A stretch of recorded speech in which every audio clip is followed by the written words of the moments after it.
I knew something was wrong the second I turned onto my street and saw the splinters. They were scattered across my driveway, in the grass, even on top of my truck. Bright cedar chunks, stained with the varnish I spent 3 months perfecting. I cut the engine and just stared jaw slack, heart slamming. The treehouse. My sanctuary. My escape from the world. Gone. I jumped out of the truck and nearly tripped over a 2x4 snapped clean in half. My boots crunched through the mess as I made my way to the backyard. The oak tree 200 years old and the foundation of my $500,000 project looked like it had been mauled by a drunk lumberjack. Rope bridges, platforms, the spiral staircase, it was all gone. Torn down like garbage. And standing on my back porch like she owned the place was Eleanor Eastwick, president of the Oakshade HOA. "Good afternoon, Nathan," she said, arms crossed over her cardigan like she was waiting for a thank you. I didn't respond. I couldn't. My fists curled at my sides, and I felt my jaw tighten so hard I thought something might snap. Eleanor gave me that tight, thin-lipped smile she reserved for just before she ruined someone's week. "I tried to reach you. I left 6 voicemails. You demolished my treehouse," I said, my voice low and dangerous. "We enforced the community guidelines," she said, brushing imaginary lint off her sleeve. "You built a non-conforming structure without prior approval. It violated height restrictions, obstructed the view of your neighbor's backyard, and frankly posed a safety hazard. I had permits. County permits, stamped and signed. I even submitted a courtesy notice to the HOA out of respect, even though I wasn't required to." Eleanor waved me off like I was a child rambling nonsense. "Permits don't override HOA bylaws, Nathan. And since you've clearly refused to remove the structure after our final notice, we were forced to take action. You broke into my property." She tilted her head like a smug parrot. The side gate was unlocked. I took a step forward. "You hired a crew to destroy something I built with my own hands. Something you had no legal right to touch." Eleanor didn't even flinch. "You'll receive an invoice for the removal. And a fine for non-compliance." That was the moment I realized just how deep this went. She'd been waiting for this. She hated the treehouse from the start, called it an eyesore in front of the HOA board even before it was finished. But now she'd actually gone through with it. Trespassing. Destruction of private property. And she was standing on my porch acting like I was the problem. I didn't say another word. I turned around, walked back to my truck, and drove straight to my father's house. My dad's name is Nathan Langston. If you've ever watched the 6 o'clock news and heard about some HOA getting slapped with $1 million lawsuit in this state, odds are it was my dad behind it. He's been the top property rights attorney for over 30 years, and he despises corrupt HOAs.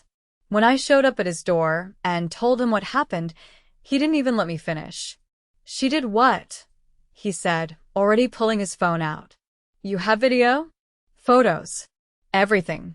The security cameras caught the whole thing, including the demolition crew climbing my fence. He nodded, stone-faced. "Good. "We'll need more than that, but it's a start. Get me every document you have.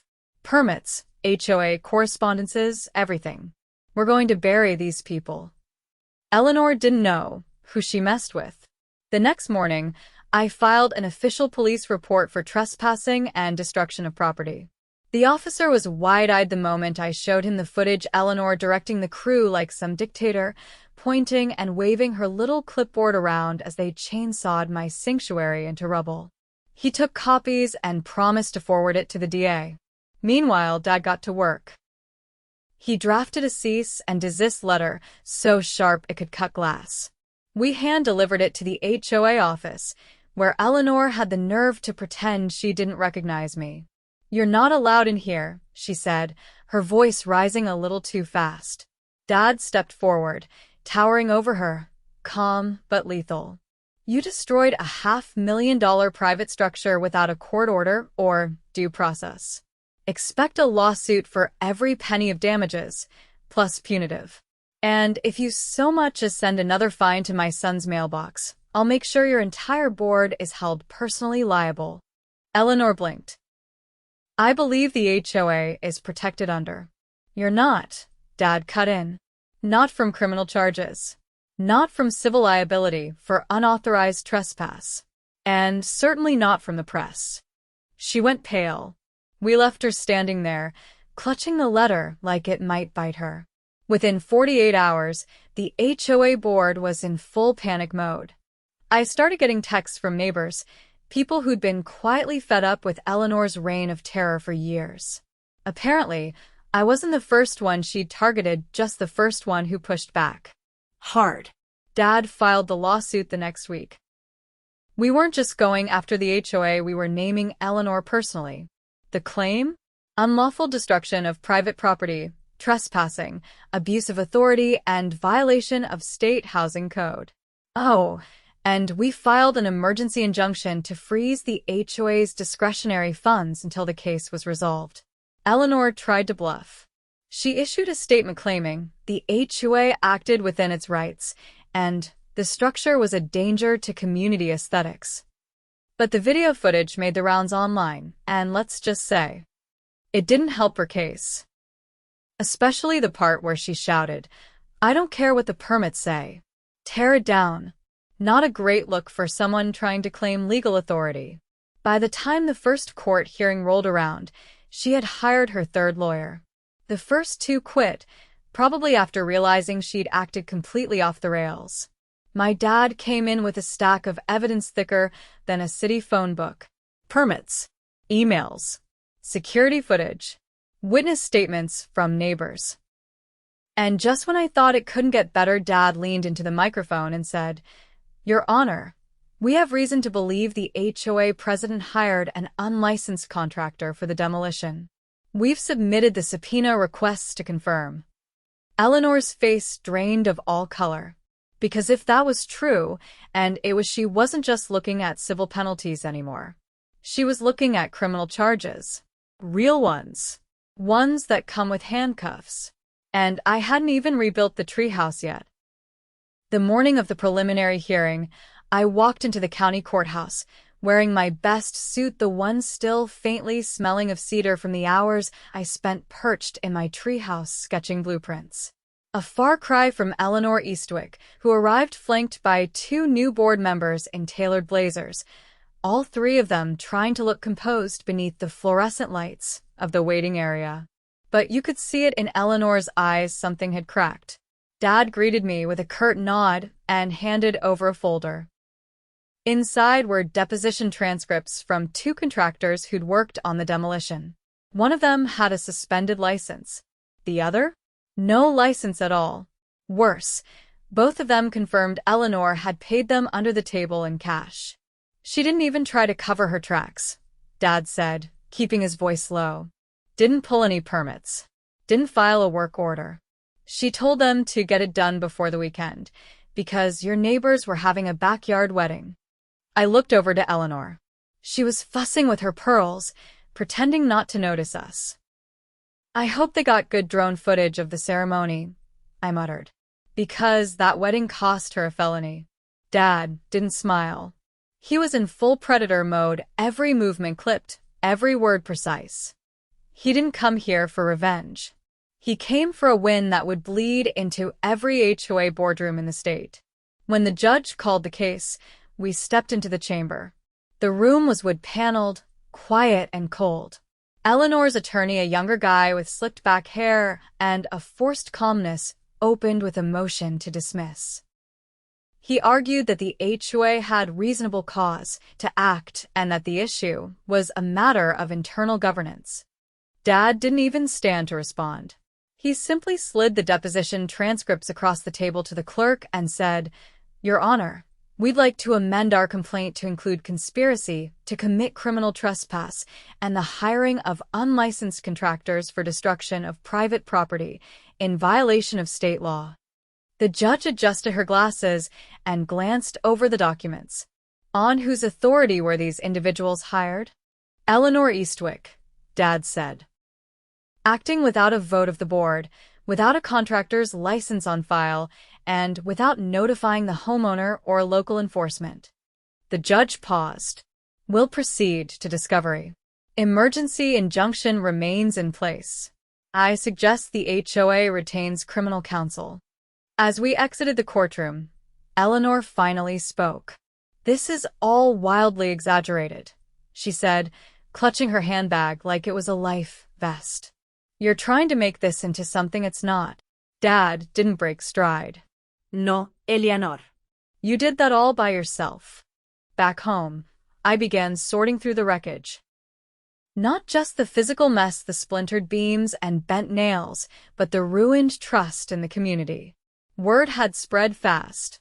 People who had once smiled politely at HOA meetings now crossed the street when they saw Eleanor walking her dog. The treehouse destruction had shaken something loose in Oakshade. A lot of residents had stories, some worse than mine. I started compiling them. There was the retired Navy vet who was fined for flying a flag slightly off-center on his porch. A single mother penalized for her daughter's chalk drawings on the sidewalk.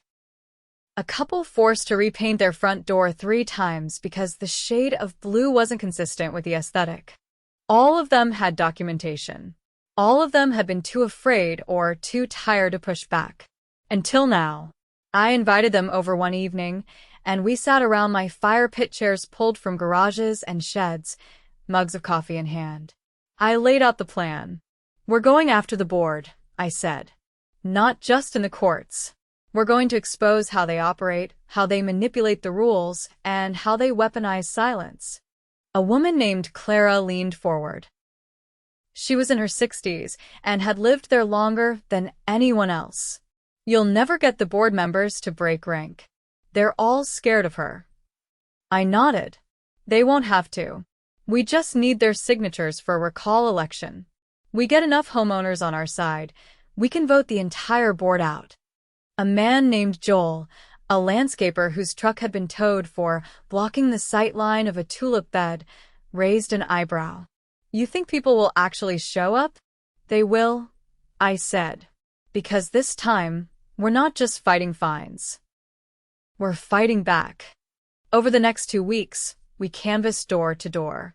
I designed flyers with QR codes linking to the lawsuit documents, the video of the demolition, and statements from neighbors. Every house we visited had its own horror story.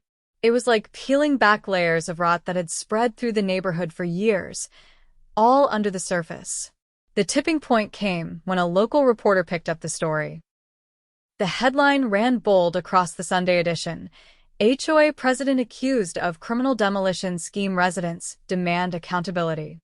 The article included stills from the video, including one frame of Eleanor pointing at my treehouse with a smug flourish as the chainsaws roared to life.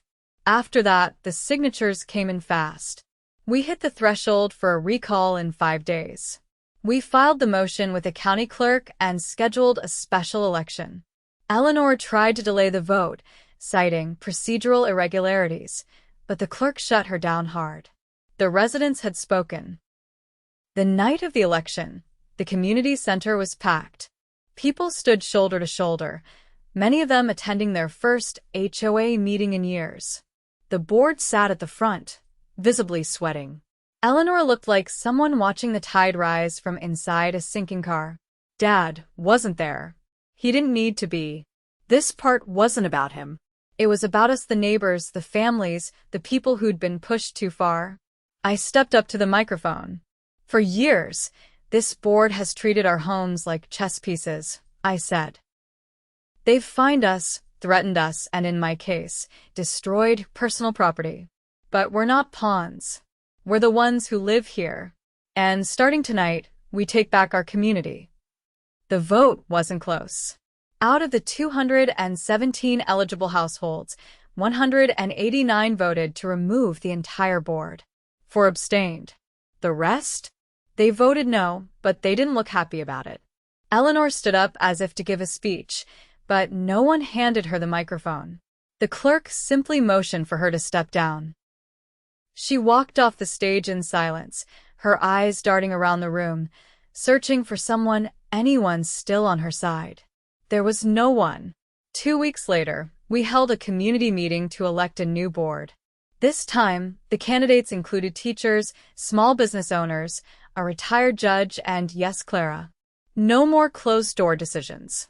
Every policy change would be transparent. Every budget line would be public. As for the lawsuit, the criminal case was still unfolding. The DA launched an official investigation into Eleanor's use of unlicensed labor and unauthorized expenditures. They issued subpoenas for financial records and uncovered a separate set of checks made out to consultants who didn't exist. Fraud charges were pending. When the dust settled, the HOA's insurance provider refused to cover the legal costs. The policy had an exclusion clause for willful misconduct by board officers. Eleanor was on her own. I finally stood in front of the old oak tree again. The scars from the chainsaws were still there, but the roots were strong, and new leaves had started to sprout. I ran my hand along the bark and smiled. We were already drawing up new blueprints, this time with an observation deck. The town permit office fast-tracked the approval, and the new board sent an official request to help fund the rebuild as a symbol of neighborhood unity. Funny how fast power can shift when people stand together. And Eleanor? Last I heard, she sold her house and moved out of state. She left behind a legacy of fear and a neighborhood that would never bow to it again. The first sign that Eleanor's troubles weren't finished came on a Monday morning in the form of a black SUV parked across from my mailbox.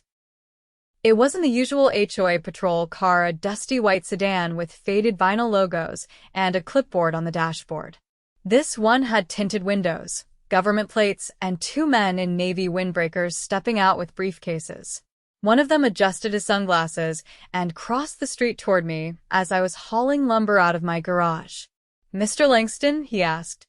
I set the beam down and nodded. "Agent Calder, State Bureau of Financial Investigations. This is my partner, Agent Moreno. We're here regarding the HOA's discretionary account and a series of unauthorized expenditures linked to a private contractor fund." I wiped my hands on my jeans. I figured something was coming. "What do you need?" "Access to your footage from the day of demolition unedited. And any copies of HOA communications, especially payment records, if you have them. I've got everything cataloged and timestamped. Come inside." They followed me into the house. I booted up the external hard drive, pulled up the folder labeled HOA violation, Treehouse destruction, and watched as Calder's eyebrows lifted slightly. Moreno leaned forward, studying Eleanor's gestures in the footage, the way she handed out envelopes to the workers, the way she avoided the cameras by turning away just slightly. Calder sat back and closed his notebook. "We've been investigating a series of financial discrepancies tied to multiple HOAs in this region. Oakshade's board drew our attention last month when we noticed a pattern of cash withdrawals just under the reporting threshold, always on Fridays, always from the same branch. So far, Eleanor Eastwick's name is linked to 12 separate transfers totaling over $160,000. Moreno added, "We suspect embezzlement, possible money laundering, and tax evasion. If any of those workers she paid were undocumented, we may also be looking at federal labor violations." I handed over a flash drive with everything. "You'll find a spreadsheet in there." I started logging every suspicious fine they issued across the neighborhood over the last 2 years. I cross-referenced it with when those cash withdrawals occurred. Calder blinked. "You compiled financial records yourself?" "I'm not a lawyer," I said, "but I've been my father's research assistant since high school. I know the smell of cooked books when they're left out in the sun." They left with the evidence an hour later. By Tuesday, the investigation had gone public. It started small, a footnote on the local news ticker beneath a story about rising gas prices. Then came the headline, "HOA President Under State Investigation for Possible Embezzlement." That afternoon, news vans parked outside the Oakshade Community Center, reporters knocking on doors and filming B-roll of Eleanor's now vacant house. She'd vanished. Neighbors said a moving truck came late Sunday night. No lights. Nugu odbis. Just a sharp exit through the back gate and a vanishing act worthy of a magician with something to hide.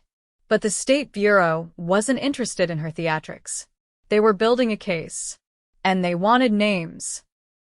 On Thursday, Clara, now acting board president, called an emergency open meeting. There were no folding chairs this time. People brought their own stools, picnic blankets, even milk crates. The community center lawn looked like a block party, but the mood was tense. Clara stepped up to the microphone. We've received a formal notice from the Bureau of Financial Investigations. They are requesting full transparency into all HOA financial activity over the past 5 years. That includes vendor contracts, board stipends, and discretionary spending. Someone in the crowd shouted, "What about the Treehouse money?" Clara didn't flinch. That, too. In fact, the demolition payment was never logged in the official ledger, which means that crew was paid off the books with funds we can't trace. Murmurs rippled through the crowd. Joel, the landscaper, stood up and raised his voice. "I was fined $800 last year for parking in my own driveway. You telling me that money might have ended up in someone's pocket?" Clara nodded once. "We don't know where any of it went, but we're going to find out." The next week became a flurry of subpoenas and interviews. Agents Calder and Moreno returned, this time with a forensic accountant in tow. They combed through HOA meeting minutes, vendor receipts, even Eleanor's email logs, which the new board had to forcibly unlock through a court order. That's when things got darker. The agents discovered that Eleanor had been funneling HOA funds into a shell nonprofit, the Oakshade Beautification Initiative, which only existed on paper. The address listed was a UPS drop box. The registered agent? A man named Curtis Dray, who used to be Eleanor's college roommate. He'd gone off the grid 6 years ago and popped up again as a consulting arborist for the HOA. No one had ever seen him in person. The payments to Curtis totaled over $90,000. But there were no trees planted. No landscaping done. Just checks issued, cashed, and gone. When the agents reached out to the bank, they found something worse. A second account under Eleanor's name, opened 3 years ago using an HOA business license and a forged board resolution. Every major fine collected over that span had been rerouted through that account before disappearing into a private investment firm in Nevada. Moreno called my father that night. "This stopped being a civil case a long time ago," she said. "We're preparing a federal indictment. The scope of this goes far beyond Oakshade." My father hung up, looked at me across the dinner table, and said, "They're bringing in the U.S. Attorney's Office. You're about to see what real accountability looks like." The next morning, I was sipping coffee on my porch when 3 unmarked cars rolled down the street and stopped near Eleanor's old house. Agents stepped out with battering rams, gloves, and evidence boxes. They kicked in the side door, cameras rolling from a distance. I could hear drawers being opened, safes being cracked, and one of the agents saying, "Here." Got it. They emerged 20 minutes later with 2 laptops, a desktop tower, and a stack of ledgers wrapped in plastic. Someone had tried to destroy them. The burnt corners suggested a failed backyard fire.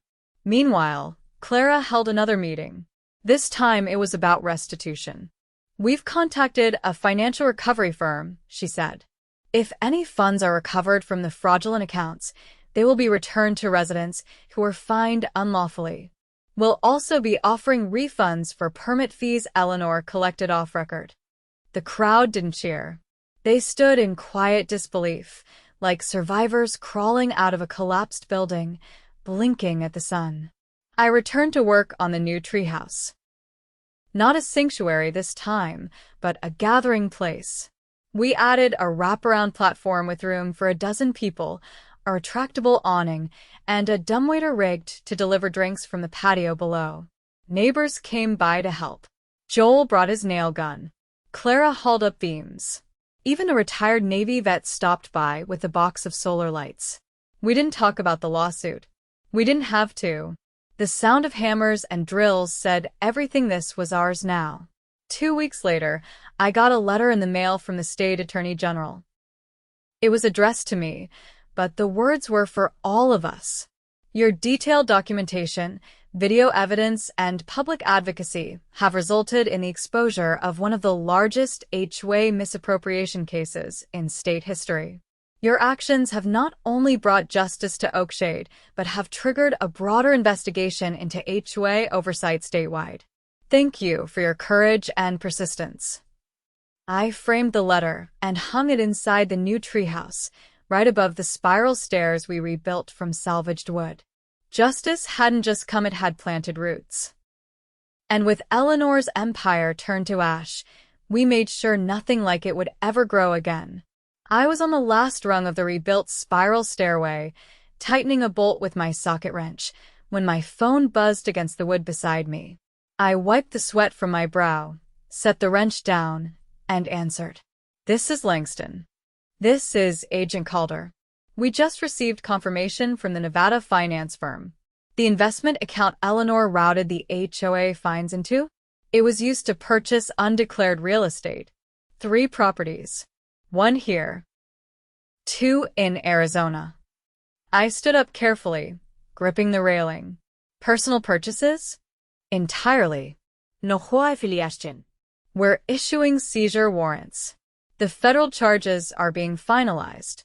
Misappropriation of community funds is just the beginning. I didn't say anything.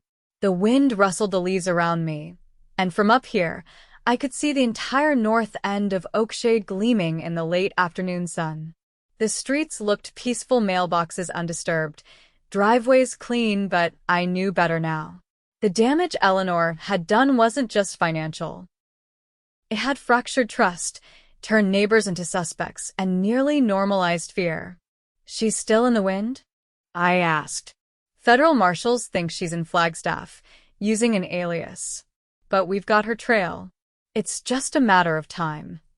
I hung up and climbed the rest of the way to the perch. The last beam had been set the night before, and now the deck was complete, a wide, open platform with a railing crafted from salvaged ironwood, strong enough to hold 12 people. Joel had carved the words, "Ours now," into one of the crossbeams. We left it there. Below, the neighborhood was changing. Not in the cosmetic ways the old HOA used to obsess over. No one was repainting shutters or measuring lawn height with rulers. This was real change, people helping each other with repairs, walking over with tools instead of complaints. Clara had introduced monthly community workdays, and attendance kept growing. Last week, they'd built a wheelchair ramp for an elderly couple on Pine Hollow Drive. The week before that, a group of teenagers went door to door offering to mow lawns for free while their neighbors recovered from surgery. The new board wasn't just functional. It was human. By late June, the treehouse was complete. Not just rebuilt, reimagined. There was a rooftop garden, a pulley system for groceries, and a weatherproof reading nook stocked with donated books. Joel wired solar panels along the canopy, and Clara's grandson installed a weather station on the roof that fed real-time data to the community website. We called it the Canopy Hall. The first official gathering was scheduled for the 4th of July. Not a party, something quieter. A community forum. Clara called it the Reckoning and the Renewal. People brought folding chairs and lit citronella candles. Someone rolled out a portable projector. The screen displayed the HOA's old budget records, next to the new ones, line by line. Every dollar accounted for now. Every voice welcome. Midway through the meeting, Clara stood and addressed the group. "We've received final word from the Attorney General's office," she said. "Eleanor Eastwick has been indicted on 11 counts, including wire fraud, criminal conspiracy, and grand theft. The federal government will be recovering assets to repay residents." There were no cheers, just a ripple of satisfaction, like a knot finally coming loose. Clara continued. "In addition, we've passed a new amendment to the bylaws. No board member may serve more than 2 terms, and all financial decisions must be voted on by residents in open meetings. No exceptions. People clapped. Later that week, I received a letter I hadn't expected. It came from a man named Richard Kavanaugh, a former HOA president from a neighboring community. He'd read about our case in the State Housing Journal and wanted to meet. Apparently, Oakshade wasn't the only community that had suffered under unchecked authority. His neighborhood had been under similar strain, with board members issuing fines for infractions as petty as wind chimes and sidewalk chalk. But until now, no one had known how to fight back. We met at a diner off Route 40. He was in his 60s, with a firm handshake and a thick binder under his arm. "You made a roadmap," he said, flipping open to a tab marked Legal Strategy. "Everything, your filings, the injunction, the election process. You gave us a blueprint." I leaned back in the booth. "We didn't mean to start anything bigger than Oakshade." "You didn't mean to," he said, "but you did. We're already forming a coalition. A network of neighborhoods committed to transparency, resident oversight, and legal literacy. You and your father, what you did here, it's going to ripple." I didn't know what to say to that. So I just nodded, and we discussed next steps. Back in Oakshade, summer rolled in with the smell of backyard grills and honeysuckle. The air felt lighter somehow, like the place had exhaled after holding its breath for too long. The new board published annual reports online. Every committee meeting was open to the public. And people showed up not because they were afraid of what might happen if they didn't, but because they wanted to be part of what came next. One evening in August, Clara invited me to her garden for iced tea. She had something to show me. She handed me a small wooden placard engraved with the words, "Never Again." It had the official seal of the county in the corner. "The county council voted last night to create a permanent oversight committee for all HOA activity in our district," she said. "They're calling it the Langston Resolution." I stared at it for a long time. "I didn't do it alone," I said. "I know," she replied. "But someone had to stand up first." By fall, the federal trial against Eleanor began in Phoenix. I didn't attend. I didn't need to. The evidence was overwhelming, and the outcome was certain. The only part that mattered to me had already happened here. The Canopy Hall became more than a meeting place. It became a symbol. Families used it for birthday parties. Teens studied there on weekends. Musicians played acoustic sets under the stars. And every month, the board held an open hour where residents could climb up, sit at the table, and propose ideas to make the neighborhood better.